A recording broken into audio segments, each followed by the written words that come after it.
everyone, it's Admin Darlicious. Dito po tayo ngayon sa heart problem advice.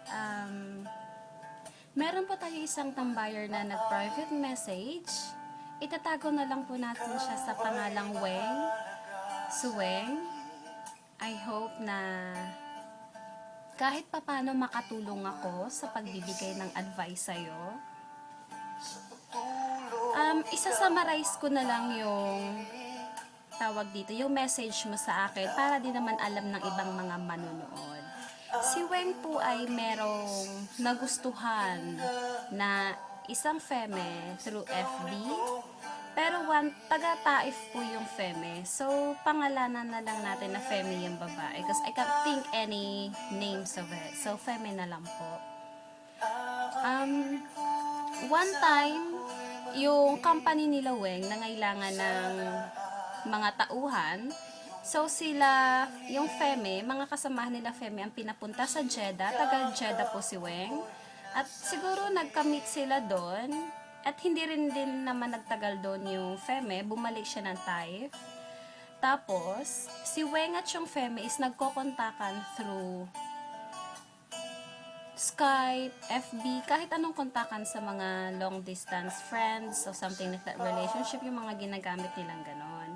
Si Feme is parang naging takbuhan niya or mga hinaing niya ng mga sakit sa mga crushes niya na less doon sa Taif.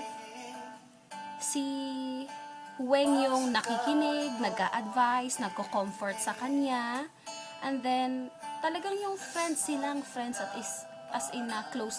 Tapos one time is si Weng na in love sa Feme na hindi niya naman din sinasadya. And then one time na nagka-chat sila, trinay niyang ginoke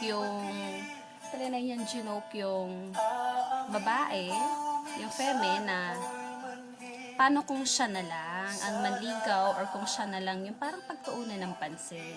Sagot naman ng Feme is hindi. Yung parang ayaw sa kanya. Talagang friends lang sila. So, napaisip si Weng, hindi na ba pwede ngayon na yung magkaibigan is maging sila? Ayun yung parang nasa isip niya. Tapos, one time is hindi niya na siguro talaga kaya. Nag-chat sila.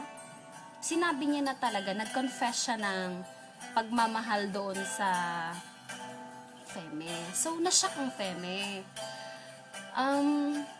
Sabi naman ng Feme, walang magbabago sa pagkakaibigan nila. Friends pa rin sila. Pero, hindi niya masusuklian ang pagmamahal ni Weng sa kanya. So, parang in short, ang ano ng Feme is friend lang talaga sila. As in friend lang. Wala nang iba.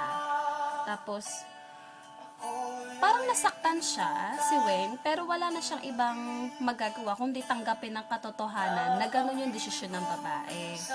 Itong one time lang na nag-text siya o siguro nag-message sa Feme, parang yung reply daw ng Feme is may iba na. Parang hindi na katulad ng dati.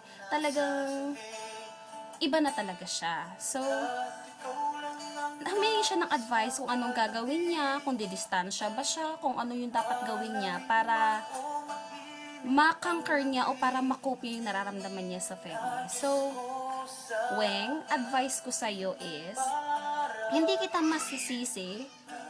masisisi kung nahulog ang loob mo sa kanya, everyday ba naman kayong nagkukontakan.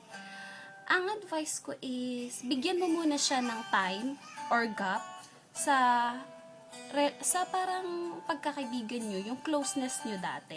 Hindi naman sa sinasabi ko sa yung iwasan mo siya o talagang totaling putulan mo yung nararamdaman mo sa kanya.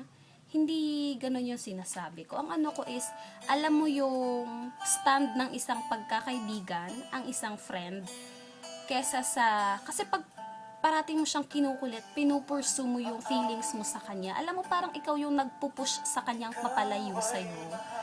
Alam mo yung ganon. Naiintindihan ko yung nararamdaman mo kasi talagang mahal mo siya. Tsaka, alam mo, pag nagmahal ka, hindi mo talaga mapipigilan. Pero, ang ano ko nga sa'yo, advice ko sa'yo, give her time to think.